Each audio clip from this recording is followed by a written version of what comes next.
नमस्ते दोस्तों, हमारे चैनल पर आपका स्वागत है।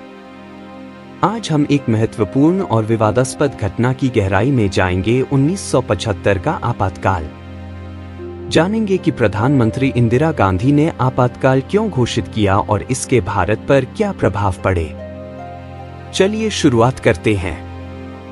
साल 1975 में भारत एक बड़ी राजनीतिक और सामाजिक उथल-पुथल से गुजर रहा था। इंदिरा गांधी ने आपातकाल घोषित करने का निर्णय क्यों लिया, इसे समझने के लिए हमें उस समय की व्यापक परिस्थितियों और सीधे कारणों को देखना होगा। इंदिरा गांधी, जो भारत की प्रधानमंत्री थीं, की दूसरी पारी में कई चुनौतियां आ रही थीं। आर्थिक स्थिति गंभीर थी, उच्च महंगाई, बढ़ती बेरोजगारी और कृषि संकट ने लोगों को परेशान कर दिया था। आर्थिक अस्थिरता ने सामाजिक अशांति को भी बढ़ावा दिया। देश में हड़तालें, श्रमिक विवाद और विरोध प्रदर्शन बढ़ गए थे। विपक्ष, विशेषकर जनता पार्टी जो जयप्रकाश नारायण द्वारा नेतृत्व की जा रही थी, इस असंतोष का फायदा उठा रही थी, गांधी के शासन की आलोचना करते हुए कि वह इन मुद्दों को प्रभावी ढंग से हल नहीं कर पा रही है।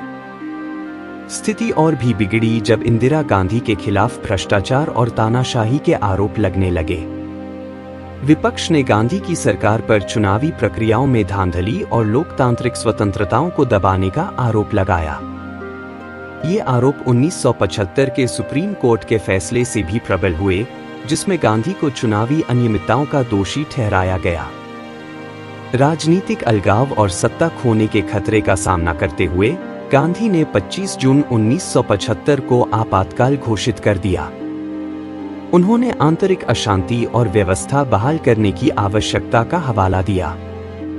आपातकाल की घोषणा ने उन्हें भारतीय संविधान के अनुच्छेद 352 के तहत व्यापक शक्तियां प्रदान की, जिससे वह मौलिक अधिकारों को निलंबित कर सकती थीं और विरोध को दबा सकती थीं। आपातकाल का तात्कालिक प्रभाव गंभीर था। राजनीतिक विरोधियों, कार्यकर्ताओं और यहां तक कि सामान्य नागरिकों को बिना ट्रायल के गिरफ्तार किया गया। मीडिया पर कड़ी सेंसरशिप लागू की गई और सरकार की आलोचना करने वाले को कठोर परिणामों का सामना करना पड़ा।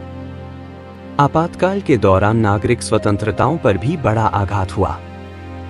सरकार ने सार्वजनिक राय को नियंत्रित करने और राजनीतिक असंतोष को दबाने के लिए एक अभियान चलाया।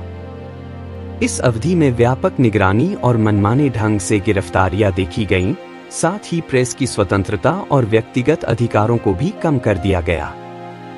आपातकाल की एक महत्वपूर्ण विशेषता थी व्यापक नसबंदी अभियान। सरकार ने जनसंख्या वृद्धि को नियंत्रित करने के लिए एक विवादास्पद कार्यक्रम शुरू किया। हालांकि यह अभियान सामाजिक मुद्दों को संबोधित करने के लिए था, इसकी जबरदस्त विधियों और बिना सहमति के चलते इसकी तीखी आलोचना हुई। इन कठोर उपायों के बावजूद आपातकाल की अवधि में कई सकारात्मक बदलाव भी हुए। सरकार ने सार्वजनिक परियोजनाओं, जैसे कि आधारभूत संरचना, स्वास्थ्य और शिक्षा में सुधार पर ध्यान केंद्रित किया। हालांकि इन प्रयासों को अक्सर शासन की तानाशाही प्रवृत्ति द्वारा ओवरशैडो किया गया। इसके अलावा आपातकाल की अवधि ने राजनीतिक और सामाजिक बदलावों को जन्म दिया। भारतीय राजनीतिक परिदृश्य में बदलाव आया क्योंकि जनता पार्टी ने एक प्रमुख शक्ति के रूप में उभरते हुए लोकतांत्रिक मानदंडों की वापसी का समर्थन किया और आपातकाल के अत्याचार की आलोचना की।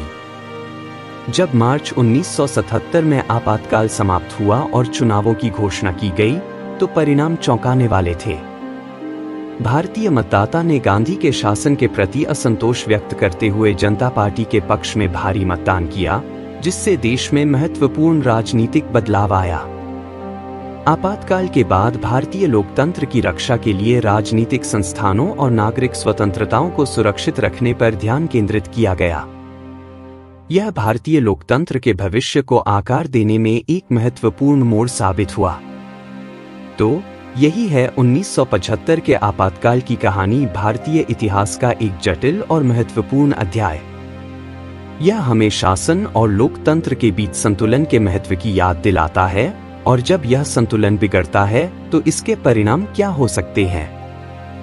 अगर आपको यह ऐतिहासिक विश्लेषण पसंद आया हो तो कृपया लाइक करें, सब्सक्राइब करें और नोटिफिकेशन बेल को दबाएं ताकि आप हमारे नए कंटेंट से अपडेटेड रहें। आपातकाल पर आपके विचार और सवाल नीचे कमेंट्स में जरूर शेयर करें।